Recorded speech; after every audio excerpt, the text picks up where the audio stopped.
4 secrets narcissists hide that God sees clearly. Divine revelation. Stop. Take a breath. If you clicked on this, it's not an accident. You didn't click this because you were bored. You clicked this because you are tired. Tired of the confusion. Tired of the mind games. Tired of screaming into a pillow while the person who hurt you sleeps soundly in the next room. You have been walking through a fog created by someone who claims to love you, or lead you, or be your friend. They tell you you are crazy. They tell you you are too sensitive. They rewrite history 5 minutes after it happens, and the worst part, the world believes them. They wear the mask perfectly. They are the charming deacon at church, the helpful neighbor, the perfect spouse on Facebook. Everyone sees the shine. But you see the shadow, and it makes you feel like you are losing your mind. But I am here to tell you something that will break those chains right now. ***, you are not crazy. You are just the only one in the room who is awake. ***, and you are not the only one watching. There is another witness.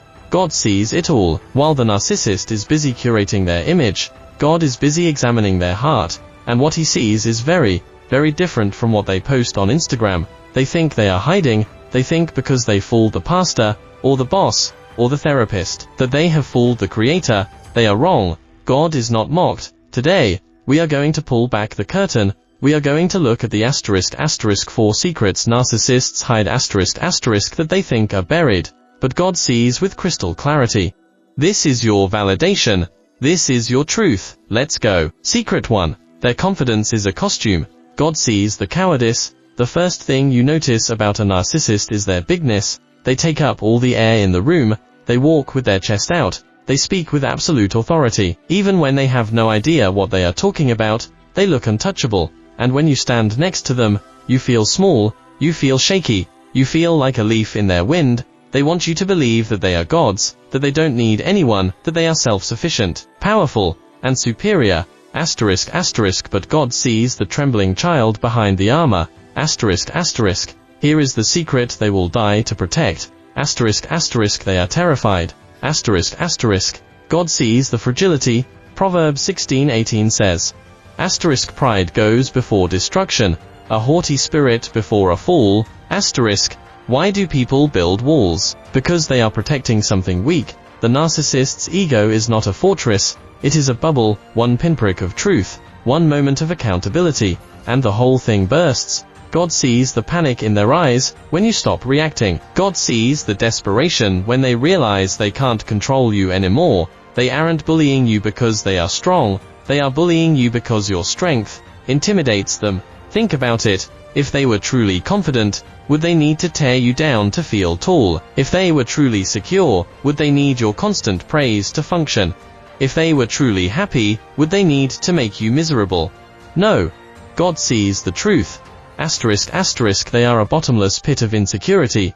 ***, they are running from themselves. They are running from their own shame. They spend every waking second managing a false image, because they hate who they really are. You see a giant. God sees a coward hiding behind a megaphone. ***, they spend a lifetime building a mask. God takes 1 second to see the heart. You didn't imagine the abuse. He saw it too. ***, so the next time they puff their chest out, don't be afraid. Remember what God sees. It's just a costume, and the zipper is showing. Secret 2. They don't hate you, they envy you. God sees the theft. This one is hard to swallow, because it feels like hate. When they mock your dreams, when they sabotage your joy, when they ruin your birthday, your promotion, or your quiet morning coffee, it feels personal. It feels like they despise you.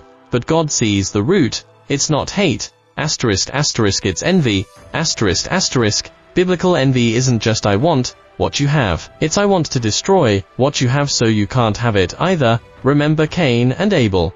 Cain didn't kill Abel because Abel was mean. Cain killed Abel because Abel was *favored*. The narcissist looks at you and sees something they cannot buy, cannot fake, and cannot steal. They see your light. They see your empathy. They see your ability to love without an agenda. They see your connection to God. They see your resilience. They are empty shells trying to warm themselves by your fire. And when they realize they can't possess the fire, they try to douse it with water.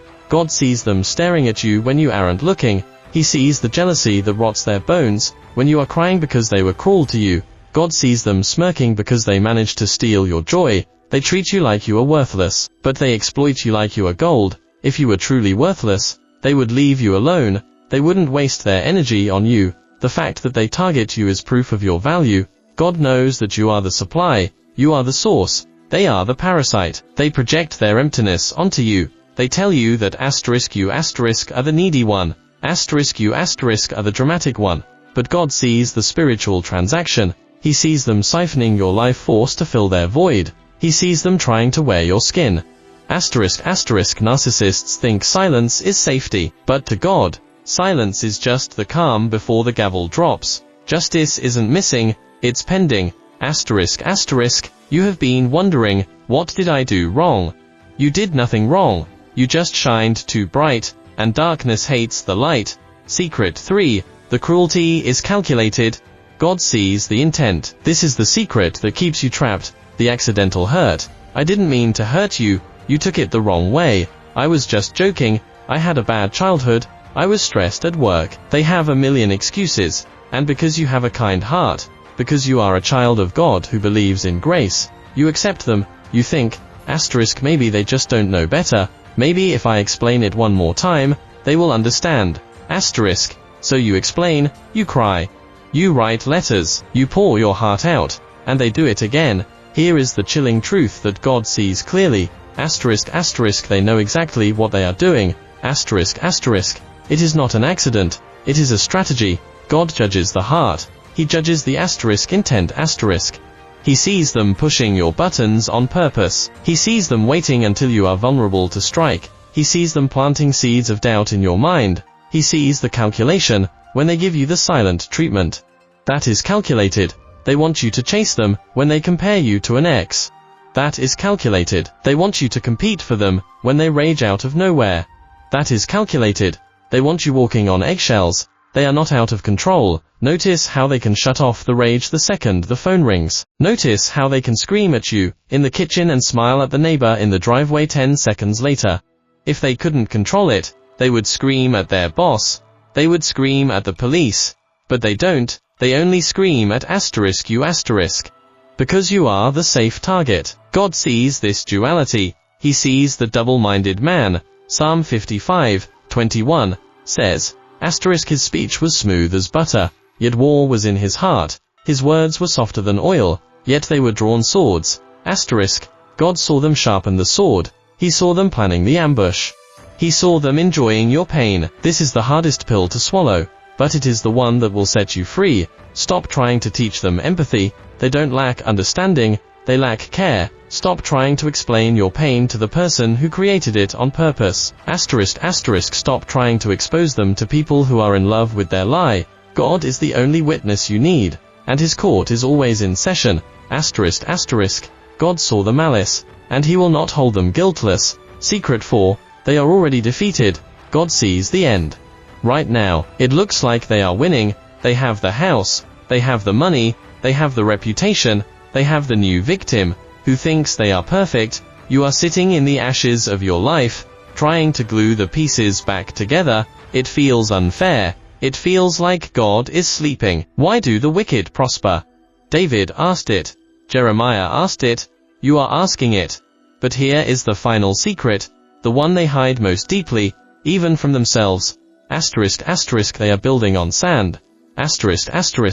God sees the foundation, and he sees the rot. A narcissist's life is a house of cards. It requires constant energy, constant manipulation, constant lies to keep standing. They have to run faster and faster just to stay in the same place. They have no peace. Do you know what peace is?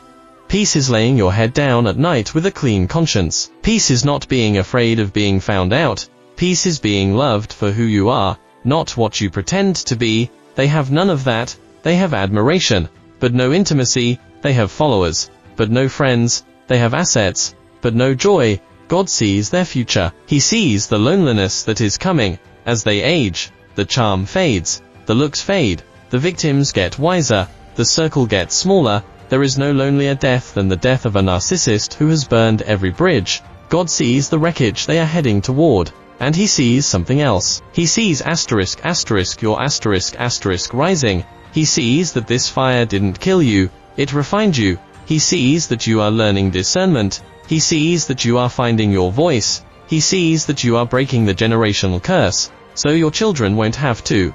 The narcissist thought they were burying you. God knew they were planting you. They thought they were breaking you down. God was using the pressure to turn you into a diamond. The story isn't over. The villain always looks like they are winning in the second act, but the third act belongs to God. Conclusion: your vindication is coming. So, what do you do with this revelation?